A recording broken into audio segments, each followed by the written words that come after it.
Welcome back to Celebrity Radio. It's Alex Belfield talking to some of the world's biggest stars and some of my favourite people, and we've got one for you today. A legend, Ruth Madoc. How are you? I'm fine, Alex. How are you? I love you so much. I mean, you're a breath of fresh air on the stage. You're a breath of fresh air in real life, and you've been with me my entire life. You're a legend. Oh, I don't know about a legend, but it's lovely. When I look out in the auditorium, they're all my age group. It's amazing, you know, all these grey-haired ladies. It's a great piece to do this. It really is. I did the play for 3 years, playing another character in it. But this is a great little part, this one. It's a great little part. Not so little, really. I mean, you work hard in it, and let's face it, you get the biggest laughs. Well, Tim Firth has given me some wonderful lines, you know, and all you got to do is do them. I love as well he plays to your strength. I mean, we get a little bit of Gladys in places, don't we? Yes. And we get some of those Welsh zingers and ad-libs and all that stuff, which are so brilliant and perfectly written in this play. Is there any wiggle room for you to ad-lib in this, or is it as it's written? No, you must stick to his script, because he's such a wordsmith, this man. He really, really is. I'm very proud to be associated with him, because he's one of our great writers at the moment. Yeah. He really is. And it's funny, and it's witty, and it's also devastating and upsetting, and takes us to places where we think, because of course we all know somebody who's been affected by cancer, and that is the takeaway from this, isn't it? That from the darkness becomes the laughter, but this is the circle of life and reality. Absolutely, you're dead right there. You look out, you know, and there are people crying in the auditorium, but the laughter is very immediate in it, and that's what's so great, what he's done with this musical. The play was darker, but the musical, he's really handled tragedy so well. Well, you can, of course, when you've got music, and Mr. Barlow's written some wonderful tunes. So, you know, it's a real joy to do it. It really is. You have been in constant work for decades, and it's amazing to me when you look down what you've done. It's quicker to list what you haven't, I suppose. Is it still amazing to you when the phone rings and it goes, we want you? No, we really want you. It certainly is, because about 5 years ago, when I was 70, I thought, oh, well, it'll dry up now, you know. And it hasn't. It's got more and more and more. And that's so wonderful about my profession, is that you don't have to retire. If you can cut the mustard, you know, i.e. say your lines and don't bump into the furniture, as Jimmy Perry used to say, then you will be employed, because there are a limited amount of people that actually want to, of my age group, that actually want to go on tour. But I think probably, Alex, this will be my last big one. Mind you, I said that last year with The Wedding Singer, right, which I thoroughly enjoyed as well. So I don't know what will happen. I'd like to think that this will be my last big one, because it's such a good piece. You know, it really is to go out with a bang touring. Of course, I shall do other things in the business, like my tellies and my voiceovers and all the rest of it. So that'll keep me happy. Well, it was funny last week. There I was, sat having me lunch. I was having a croissant or something, and I switched on BBC One. Doctors came on, and there you were with Sue. What was all that about? Well, what was it all about? I know. It was very camp, that. For doctors. Who knew? Actually, I didn't see it, but obviously, you know, I did it. I didn't see it because I was doing something that particular day, and I was doing some filming. You missed a treat. You must watch yourself occasionally. You're very good at it. Am I? Yes. Oh, that's all right then. Yeah. Fabulous. Never let yourself down. Oh, that's good. Oh, that's all right then. But I just get the work now. I mean, I've got a new thing coming out in January for ITV called Hard to Please Old Age Pensioners, which is, I think, will be very funny. It's like grumpy old men and women meet one another on various situations. So I think that'll be quite fun. I do hope the public like it. You never stop, do you? I mean, even on your days off from this, a bit like Danny, who we were talking to earlier, she's off doing loose swimming, you're all doing different things. I wonder what your life is now, because it could be very lovely in Swansea, just enjoying life and doing nothing. You choose to do this. You could be at home. There is a payoff, isn't there? Because touring is tough. Touring is tough, and especially this schedule, which is Tuesday 1 show, Wednesday 2, Thursday 2, 1 on Friday and 2 on Saturday, and then you leave the venue to go on to the next venue. And it is quite tiring, that. This is why I must think of not myself, but my husband, God love him, because he does all the driving, and he's a 77-year-old, so I've got to think about that sort of thing. As I say, this probably will be my very last big tour. But I'm missing the grandchildren this time. I'm not terribly maternal, but I do love my grandchildren a lot.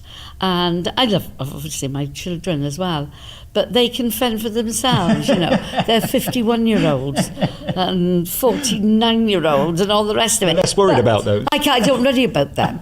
But the grandchildren, you know, I do. So I'll be looking forward now to this break that we've got at the end of November until the beginning of January. You know, it'll be lovely. No. You look as fit as a trout on the stage. It's amazing the energy you have. And I remember only about a year ago I was with Ken Dodd in Blackpool, a 90-year-old man who looked 35 when the curtain went up. There is something about that, isn't there? Oh, absolutely. And it's not only, you know, doing the stage, and it is only the stage that you actually get this, I think. It's working with younger folk. And that is so stimulating. Right. It really, really is. It's great, great fun. Sometimes I can knock their heads together. But, you know, I have to sort of keep stum a bit because they do tend to sort of patronise me a bit, you know.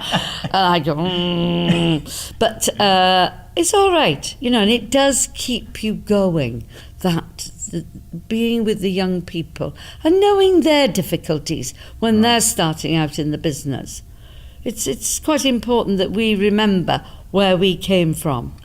And also remember the fact that when you started, I think it was a different business and there were megastars in the day as you were. I mean, when we look back 5 decades, and it is nearly 5 decades, I mean, you were one of the biggest stars in the country.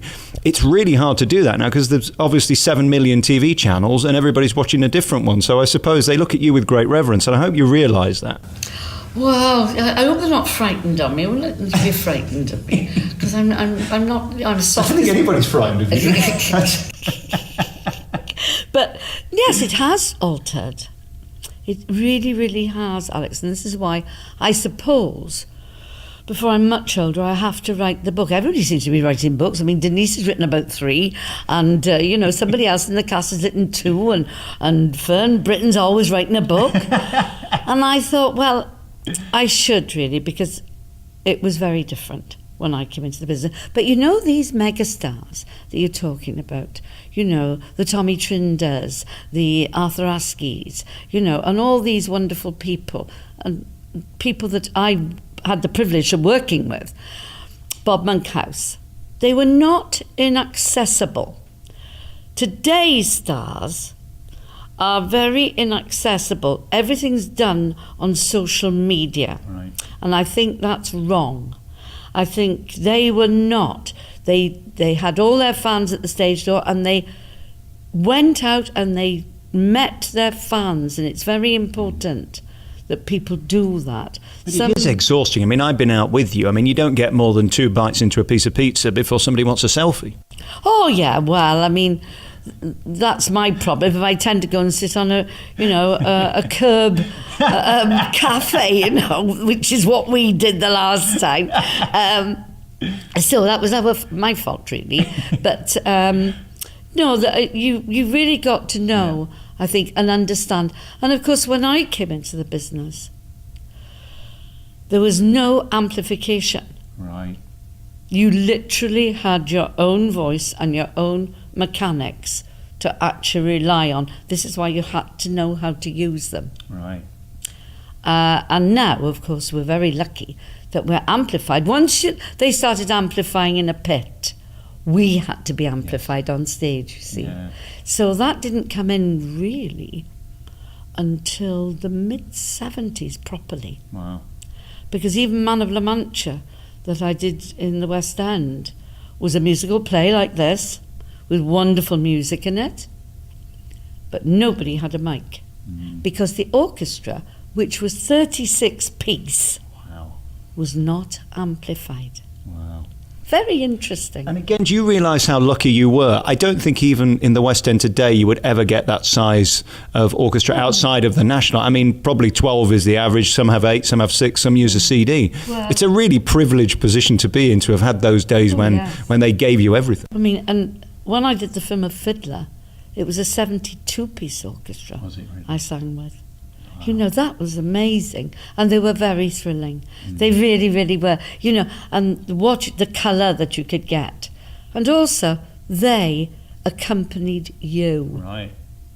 which is very interesting. Did you ever let the pin focus take over and the ego got out of control? Because let's face it, when you're the star of the show and they're playing for you and your name's on the poster and you're on the billboards and all of this, it's easy to get carried away. Did you ever lose yourself? Actually, I didn't. I'll tell you why.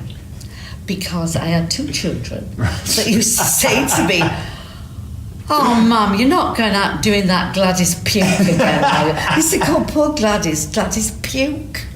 You know, so I mean, I had no chance. I said, "Gladys Pugh is paying for your education, lovely boy, lovely girl." You know? So I had no chance. You know, which has been marvellous because I think it's a bit sad when you have ego because it can get in the way, Right. you know, of yourself.